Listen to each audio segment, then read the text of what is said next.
A Good Man by James Hancock. Read by Daniel Adwell. Xiphoid process. The hardened piece of cartilage at the central point of the torso, where the lower sternum meets the upper abdomen. Trent's was gone. Well, not gone, exactly, but detached, and driven into his lower right lung. Left in its place was an 8-inch drill bit. Trent looked at the expanding patch of red on his white jumpsuit, 3 inches of steel on show and 5 inches buried deep. He took a moment, trying to maintain calm through the shock and realization of his fatal situation. He was nearly 2 miles from base, with comms down and buggy out of action. His options were limited and outlook bleak. Don't move. Jack's voice was calm after the storm. Trent sat with his back against a rock, controlling his breathing to minimize further damage. At least he wasn't alone. Jax assessed the injury. I need to get you to medical. How bad is it? Trent spoke through exhales. Don't speak. It's held firm, and I have no intention of removing it. Bleeding is slow, but there's internal damage, and your right lung has taken the brunt of it. Jax looked at the buggy.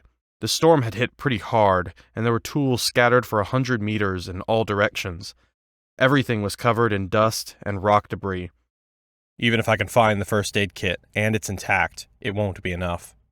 Trent gritted his teeth and nodded.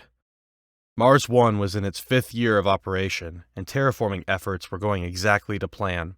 The new home to 300 brilliant minds and experts in fields of astrobiology, physics, medicine, GIS engineering, and dozens of less important but still crucial roles. The base had put Project Green Planet into effect and was successfully maintaining all 4 core elements within a 2-mile radius. Temperature control systems relying on geothermal energy, wind turbines and solar power heating things up to a manageable level, greenhouses for immediate use, and deoxidizing units for long-term to work and water the toxic soil.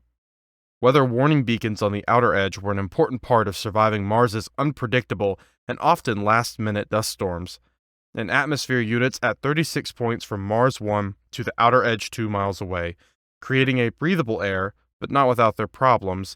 The AUs amplified these small yet frequent dust storms, making their impact 10 times more aggressive. Trent and Jax were en route to repair a weather warning beacon when a storm hit. Some might call it ironic, but it was just bad luck. For them, the bad luck came in 3 stages. The buggy had broken down a few hundred meters from their objective, unknown cause. Trent was seeing if there was an obvious and easy fix, whilst Jax unloaded repair tools and prepped for the likelihood of finishing the job on foot. That's when the storm hit, calm to chaos in a matter of seconds. A twisting force of dust and stones ripped through the area, forcing the 2 men to take cover at some nearby rocks. The entire episode was over in less than 2 minutes. The storm came in, battered, thrashed, and destroyed, and then moved on, leaving a fresh layer of red dust and the stinging memory of a painful encounter. Jax kicked the dust off a lump and pulled a net harness free from semi-concealment. Trent watched. He should have let Jax go alone. It was Jax's job, and Trent had only insisted he tag along because of boredom. He'd been assembling wind turbine blades all week and wanted to stretch his legs. I shouldn't be here, he thought, shivering as the ice cold of shock took over his body. Jax untangled the harness as he walked back to Trent. I'm going to have to carry you back. Trent shook his head. It's the only way. Comm units are down, and you've sustained over a dozen minor injuries to go with the serious one, which is going to get worse. I've activated a distress signal from the buggy, but can't be certain it's working at full range. The buggy is badly damaged. There's a box of flares somewhere, but I haven't got time to find them. If we wait, we might be here for up to an hour before anyone turns up. Trent shook his head again and coughed up a light frothing of fresh blood. I can carry you. Tie you onto my back with this harness so I can move faster and— No, Trent interrupted. You go get help. Trent coughed up some more blood. You've several broken ribs and a collapsed lung. Pneumothorax. Do you understand? Jax dropped the net harness and crouched to Trent's level. Trent nodded.